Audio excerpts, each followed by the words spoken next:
అనగనగా ఒక పెద్ద నదిని ఆనుకొని చిన్న చిట్టడవి ఉండేది.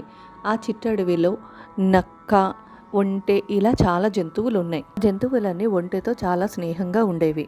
నక్కతో అంతగా స్నేహం చేసేవి కావు. అది నక్కకు నచ్చేది కాదు. ఒంటెని చూసి అక్కసు పెంచుకుంది.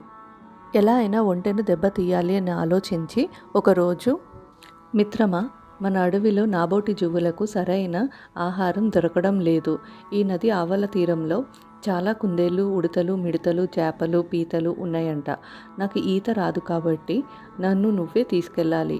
అయినా నాకేమీ ఊరికే సాయం చేయాల్సిన అవసరం లేదు. అక్కడ చక్కని చెరుకు తోటలున్నాయి. వాటిని నీకు చూపిస్తానులే అంది నక్క. ఒంటె సరేనని దాన్ని తన వీపు పైన ఎక్కించుకొని నది అవతలి తీరానికి తీసుకొని వెళ్ళింది. నక్కకు అక్కడ కడుపు నిండా తిండి దొరికింది. ఒంటెకు చెరుకు తోటను చూపించింది. కానీ అది తింటుండగా కావాలని ఊల పెట్టింది. అది విన్న రైతులు ఒంటెను కర్రతో చితకబాదారు. అతి కష్టం మీద తప్పించుకొని నది ఒడ్డు వరకు పారిపోయి వచ్చింది ఒంటె. అప్పటికే అక్కడ నక్క సిద్ధంగా ఉంది. వెంటనే ఒంటె పైకి ఎక్కి కూర్చుంది. బాగా తిన్నావా మిత్రమా, రా, ఇక మనం మన అడవికి వెళ్ళిపోదాం అని అంది నక్క. ఒళ్ళంతా దెబ్బలతో ఉన్న ఒంటె అతి కష్టం మీద ఈదసాగింది. నది మధ్యలోకి రాగానే ఒంటె నక్కతో, అవును, ఇంతకు నువ్వు ఎందుకు ఊల పెట్టావు అని అడిగింది.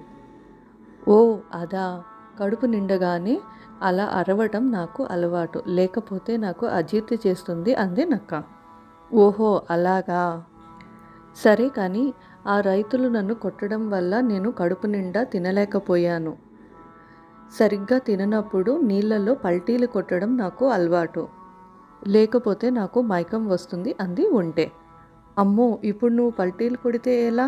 నేను మునిగిపోతాను. అసలే నాకు ఈత కూడా రాదు అంది నక్క. అయ్యో, కానీ నేనేం చెయ్యలేను అంది ఒంటె. అప్పటికి కానీ నక్కకు బుద్ధి రాలేదు. వెంటనే క్షమాపణలు అడగాలనుకుంది.